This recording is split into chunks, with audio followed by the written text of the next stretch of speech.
I watched the new Star Wars movie and I don't know why it got so much hate. All of the reviews I saw drastically exaggerated the negatives of this film. My name is Joseph and welcome to the Chiller Zone, and today we're going to be talking about the Mandalorian and Grogu. Let's go. I'm going to go over all of the negative aspects of this film and I'm going to tell you why most of them were drastically over exaggerated. So the 5 main negatives that I saw across the internet was: number 1, there was no character development. 2, the action scenes were bad. 3, the movie didn't further the overarching Star Wars story. And lastly, it was too safe. So let's talk about it.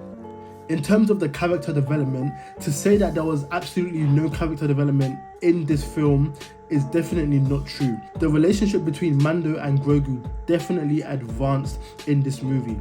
At the start, we see that Mando was overly protective of Grogu. He didn't really have his independence at all.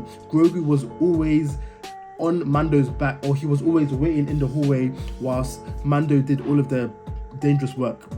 Not only that, but we see this when Mando always told Grogu, put on your seatbelt, don't touch this button, etc, etc. And we see the results of that. When Mando actually needed Grogu, we see that because Mando was overprotective of him and because he didn't teach him how to do anything, Grogu wasn't able to help fire up the ship when they were making their escape earlier on in the movie. Of course, later on, Mando gets poisoned and he was pretty much out for the count towards the middle/ending of the movie. And it was Grogu that basically had to nurse him back to full health. And it is in this part of the movie that we saw Grogu not only fend for himself, but fend for Mando, his father figure. Now, one thing that I would say is that I would have really liked if the creators of this movie actually took this concept far and beyond. Like, yes, Grogu had to do everything by himself, but the way that they showed him being independent was basically creating this character out of nowhere who gave Grogu all of the food that he needed, and not only that, but who also managed to somehow know the poison that Mando received and was able to make this concoction, this antidote to the poison that basically nursed him back to health overnight. I generally feel like this was a missed opportunity. Like, we could have actually seen Grogu's intelligence. We could have seen him find a way to work it out to a degree. I'm not saying that that character shouldn't have been there, but he basically helped Grogu do everything. Like, the only thing that Grogu did was fetch water. I mean, actually, to be fair, he did initially hide Mando with the leaves, and then he did build the hut as well. But for the most part, the food and the actual antidote was all left to this character that they just created out of nowhere. To be fair, also, actually, Grogu did heal his wound. And to be fair, the more I think about it, Grogu definitely did do more.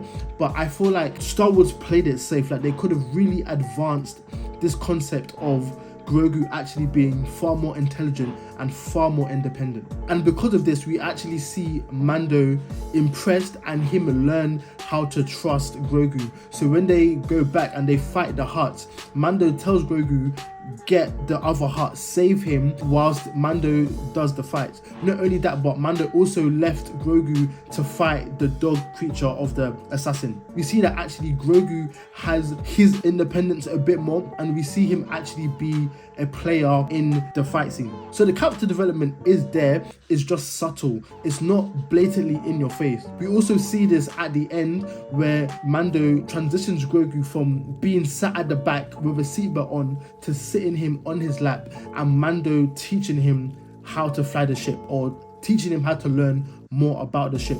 Again, it's subtle, it's there. Mando is able to see that actually it's going to benefit me, it's going to benefit us as a team if Grogu knows how to do certain things. I can't be too overprotective, because then the team unit, the dynamic between them two is ultimately weakened. So Mando actually teaching Grogu shows that actually Mando is able to trust and rely on Grogu a bit more. Okay, now let's talk about the action scenes. The action scenes, from what I saw on the internet, basically they were saying that how it was so bad, it was basically too PG, that it was tailored towards kids.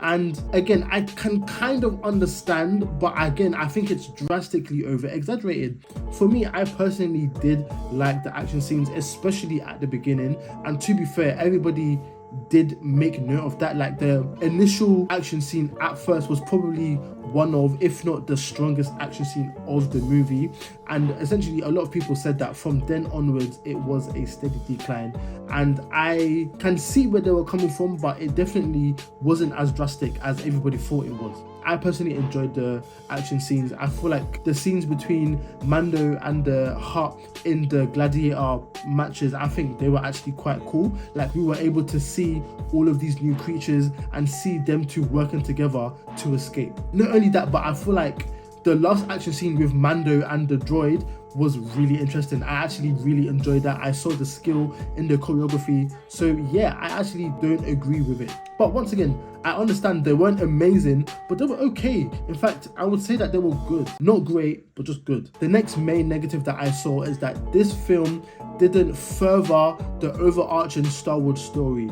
And that is true. However, I don't actually feel like it's a bad thing. There is nothing wrong with a self-contained story, especially if it is good or at least solid. Again, this movie wasn't amazing. It wasn't a masterpiece. It wasn't this grandioso thing, but it was very solid. It was not bad at all. And so it having a relatively self-contained storyline, I think it's perfectly fine. Honestly, watching this film, I feel like it was clear to see the target audience for this movie, and that is that they wanted to incorporate a lot of first-time Star Wars fan, the younger generation. And honestly, I think that there's nothing wrong with that. Not only that, but I think it's a good idea. And honestly, I actually liked the idea that you actually didn't need to watch any of the Mandalorian seasons before to watch this movie and understand everything. Like, generally, I feel like this movie did a good job of servicing the old Star Wars fan who are used to the Mandalorian and Grogu, but also new fans who are newer to Star Wars and who are not as invested. The last negative that I saw is that it was too safe. But this one, I actually kind of do agree. I think they definitely played it safe in a couple ways. There were no major deaths, or there were no times where the stakes were actually very high. Like, let's be real, we knew that Grogu wasn't gonna die, we knew that the Mandalorian wasn't gonna die, and even those 4 creatures, like when the dog creature took one of them, I feel like it could have been nice to actually see one of them die. I'm not gonna lie, don't get me wrong, they're cute, they're funny, but I feel like it would have added a bit more gravity to the actual situation. Like, the only people that died were the antagonists of the show, and I feel like, again, like, there weren't really too many stakes, so I do agree on that one. But yeah, like I said, I think this is a decent movie. I would probably rate it maybe a 6, 6.5, 7 at the absolute most. It wasn't an amazing movie, but it was a good movie. It was solid, and I feel like it did what it needed to do. I would even go as far as to say that I feel like it was a shame, because I don't think that this movie is going to perform well, unfortunately. But I do believe that that is mainly due to the marketing. I don't feel like it was everywhere as much as other Star Wars movie, which, to be fair, makes sense. It's not as big of a Star Wars movie, but I feel like they could have done a better job on the marketing as well. And then not only that, but all of the negative reviews isn't really going to help it as well, unfortunately. But yeah, it wasn't amazing, but it was a good movie. So yeah, let me know what you think of the film. Let me know if you liked it. Let me know what you would rate it. Also, make sure you check out my other Star Wars videos and check out all of my other videos as well. So yeah, make sure you like, comment, and subscribe. Peace out.